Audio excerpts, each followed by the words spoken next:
अभी तक आपने जाना कि किस तरह चुड़ैल माँ ने रामू का विवाह करवाया और उसके बाद उसके बच्चे की दादी बन गईं। अब आगे।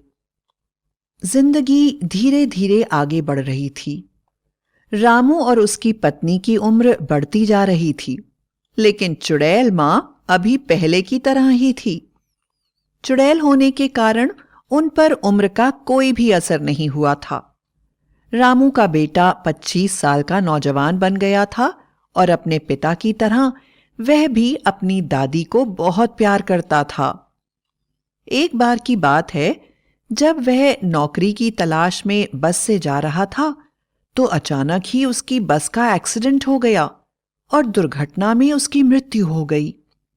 मृत्यु होने के बाद उसकी आत्मा लौटकर वापस घर आ गई, लेकिन वह सिर्फ चुड़ैल माँ को ही दिखाई दे रहा था। उसको देखते ही चुड़ैल माँ समझ गई कि यह उनके पोते सुरेश की आत्मा है। उन्होंने अपनी शक्तियों से जान लिया कि किस तरह से बस दुर्घटना में उसकी मौत हुई है और उसकी लाश अभी भी वहीं पड़ी है। चुड़ैल माँ जानती थी कि सुरेश उनके बेटे रामू की इकलौती औलाद है। अगर उसे पता चला कि सुरेश की मृत्यु हो गई है तो वह जीते जी मर जाएगा, और वह ऐसा कभी नहीं होने देना चाहती थी। इसलिए वह सुरेश की आत्मा के साथ तुरंत उस जगह पहुंच गई जहां पर यह दुर्घटना हुई थी।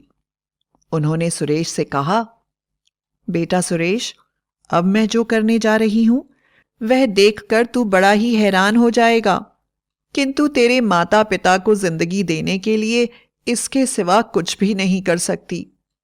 मैं तेरे शरीर में प्रवेश करने जा रही हूं।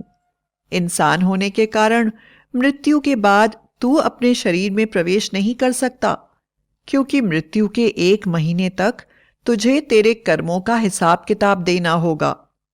लेकिन मैं चुड़ैल हूं और मेरे पास इसकी शक्ति भी है।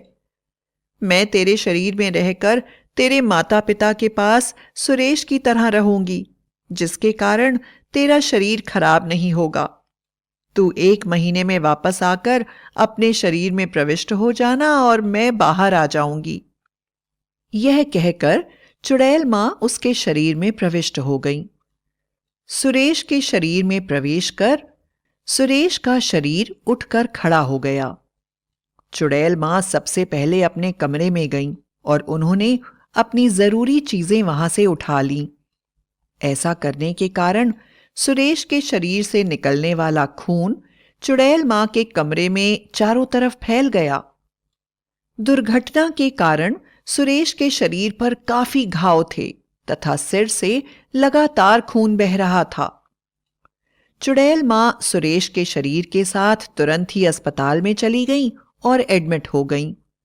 डॉक्टर ने जल्दी ही उनकी मरहम पट्टी कर दी और अस्पताल से छुट्टी दे दी। दूसरी तरफ सुरेश की आत्मा को देवदूतों के साथ जाना पड़ गया। चुड़ैल मां वहां से सीधे घर पहुंच गई और दरवाजा खटखटाने लगी। सुरेश की मां ने दरवाजा खोला और अपने बेटे को मरहम पट्टी करे हुए देखकर हैरान हो गई और रो रो कर चिल्लाने लगी, अजी, सुनते हो? जल्दी उठो, देखो हमारे बेटे को क्या हो गया है। पूरे शरीर पर पट्टियां बंधी हुई हैं। अरे जल्दी आओ ना। पत्नी की ऐसी पुकार सुनकर सुरेश के पिता भी बाहर आ गए और जब उन्होंने देखा कि सुरेश इतना घायल है तो वह बुरी तरह से घबरा गए और चुड़ैल मां को आवाज देने लगे, लेकिन चुड़ैल मां बाहर नहीं आई। तब सुरेश के पिता ने सोचा कि शायद वह थककर सो गई होंगी और उन्हें आवाज नहीं सुनाई दे रही है, इसलिए वह उनके कमरे में गए।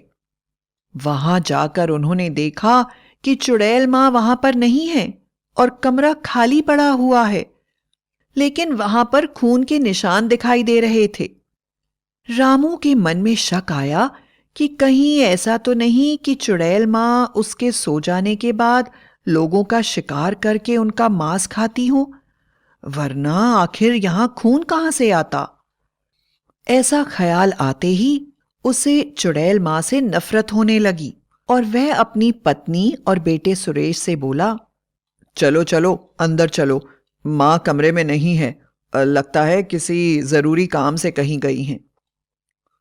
उन दोनों ने सुरेश को उसके कमरे में सुला दिया और फिर अपने कमरे में चले गए। वहां जाकर रामू की पत्नी ने उससे कहा, आप कह रहे थे चुड़ैल माँ कमरे में नहीं है, आखिर इतनी रात में वह कहां जा सकती हैं? हमें उनको चलकर ढूंढना चाहिए।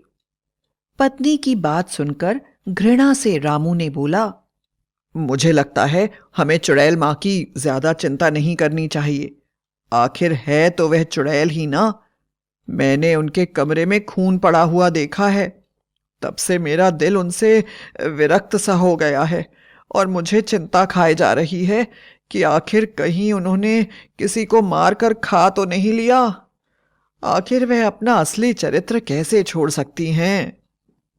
दूसरी तरफ सुरेश को देवदूत पकड़कर ले गए और उसके कर्मों का हिसाब किताब होने लगा। धरती पर सुरेश के माता पिता को यह नहीं पता था कि उनके पुत्र की मृत्यु हो चुकी है और उनकी अपनी चुड़ैल माँ उन्हें इस दुख से दूर करने के लिए उनके बेटे के शरीर में रह रही है। जब सब लोग सुबह सोकर उठे तो पूरे गांव में शोर मचा हुआ था कि मुखिया जी का बेटा लापता है। रामू को जैसे ही यह खबर सुनाई दी, उसे पूरा विश्वास हो गया कि जरूर उसे उसकी चुड़ैल मां ने ही खा लिया होगा। मां के कमरे में जाकर वह जोर जोर से उन्हें पुकारने लगा, पर सुरेश के शरीर में होने के कारण वह बाहर नहीं आ पाई। रामू जोर से चिल्लाया और बोला, मुझे मालूम है तुम बाहर क्यों नहीं आ रही हो। तुम शर्म के कारण मुझसे आंखें नहीं मिला रही हो। तुमने मुखिया के बेटे को मार कर खा लिया है ना, इसलिए छिप गई हो। बाहर आ जाओ मां, मैं तुम्हें माफ कर दूंगा। सुरेश के शरीर के अंदर से चुड़ैल मां ने कहा, नहीं पिताजी, मुझे विश्वास नहीं है कि चुड़ैल मां ऐसा कर सकती हैं। जरूर वह किसी जरूरी काम में फंसी हुई होंगी, इसलिए आपके बुलाने पर भी सामने नहीं आ रही हैं। रामू ने फिर नफरत से कहा, अरे बेटा, तू नहीं जानता है तो आखिर चुड़ैल ही ना, कब तक अपनी असलियत छुपा सकती है। माना कि उन्होंने मुझे पाल पोस कर बड़ा करा है, लेकिन इसका मतलब यह नहीं है कि वह अब चुड़ैल नहीं रही।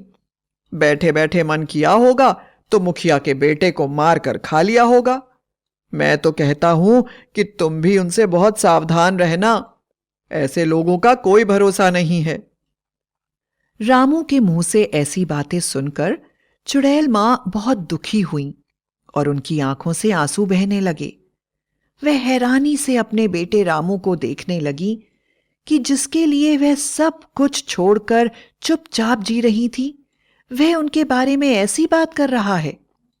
इस घटना को धीरे धीरे 28 दिन बीत गए और सुरेश की आत्मा के वापस आने का समय आने लगा। लेकिन इस दौरान रामू हर समय चुड़ैल मां को कोसता रहता और बार बार यह जताता कि वह चुड़ैल है, इंसान नहीं। सुरेश के शरीर में चुड़ैल मां सब कुछ देख रही थी और उन्हें बहुत दुख हो रहा था। अचानक जब उनसे एक दिन सहा नहीं गया तो वह सुरेश के शरीर से निकलकर अपने कमरे में चली गईं। उन्होंने ऐसा इसलिए किया था क्योंकि 30 दिन हो गए थे और उन्हें पता था कि कुछ ही देर में सुरेश की आत्मा वापस आकर शरीर में चली जाएगी। थोड़ी देर में रामू वहां आ गया और अपने बेटे के शरीर को इस तरह से पड़े हुए देखकर वह जोर जोर से चिल्लाने लगा और उसे पूरा भरोसा हो गया कि उसकी चुड़ैल मां ने ही उन्हें कोसने के कारण उससे बदला लेने के लिए उसके बेटे को मार दिया है। वह चिल्लाने लगा, चुड़ैल मां, तुम्हें शर्म नहीं आती? तुम तो मां कहने के लायक भी नहीं हो। तुमने मेरे बेटे को मार दिया। मुझे पता है कि तुमने मुझसे बदला लेने के लिए मुझे ऐसा दुख दिया है। न जाने मेरी बुद्धि कैसे भ्रष्ट हो गई कि मैं तुम्हें मां समझ बैठा। क्या कभी कोई चुड़ैल भी किसी की मां बन सकती है? आखिर तुमने अपनी असलियत दिखा दी ना। मेरे बेटे को मार दिया। अभी वह यह सब कह ही रहा था कि अचानक सुरेश की आत्मा अपने शरीर में वापस आ गई और सुरेश उठकर बैठ गया और बोला, पिताजी, आप यह सब क्या बोल रहे हैं? अगर चुड़ैल मां नहीं होती तो आप लोग मुझे कभी नहीं पा पाते। मेरी मृत्यु तो 1 महीने पहले ही हो गई थी, लेकिन यह बात सिर्फ चुड़ैल मां ही जानती थी। उन्होंने तुरंत मेरे शरीर में प्रवेश ले लिया और मेरे शरीर को जीवित रखा, और आप लोगों को इसलिए नहीं बताया कि आप लोग बेटे के गम में परेशान ना हो जाएं और दुखी होकर मर ना जाएं। यह बात सुनते ही रामू और उसकी पत्नी शर्म से पानी पानी हो गए और भागते हुए चुड़ैल मां के कमरे में गए। उन्होंने देखा कि वहां पर चुड़ैल मां थी ही नहीं। जब रामू रो रो कर अपनी गलती की माफी मांगने लगा और चुड़ैल मां को पुकारने लगा तो उसे एक आवाज आई। आवाज चुड़ैल मां की थी। वह बोली, रामू, मैंने सपने में भी नहीं सोचा था कि तुम मेरे बारे में ऐसी बातें करोगे। मुझे बहुत शर्म आ रही है कि मैंने अपना इतना समय तेरी मां बनकर गुजार दिया, लेकिन तुझे इस रिश्ते पर विश्वास करना नहीं सिखा पाई। अब मैं तुझे छोड़कर हमेशा के लिए जा रही हूं और तेरे बुलाने पर भी वापस नहीं आऊंगी। आज के बाद तुम इस बात को भूल जाना कि तुम्हारी कोई चुड़ैल मां भी थी। तेरे सिवा कोई और होता तो दंड का अधिकारी होता, लेकिन क्योंकि मैं तुझे प्यार करती हूं इसलिए तेरी गलतियों को क्षमा करती हूं। एक चुड़ैल की तरफ से सुरेश और बहू को आशीर्वाद। इसके बाद चुड़ैल मां को कभी किसी ने नहीं देखा। वह अपने लोक वापस चली गई और चुड़ैल लोक में शांति से अपने परिवार के साथ जीवन बिताने लगी।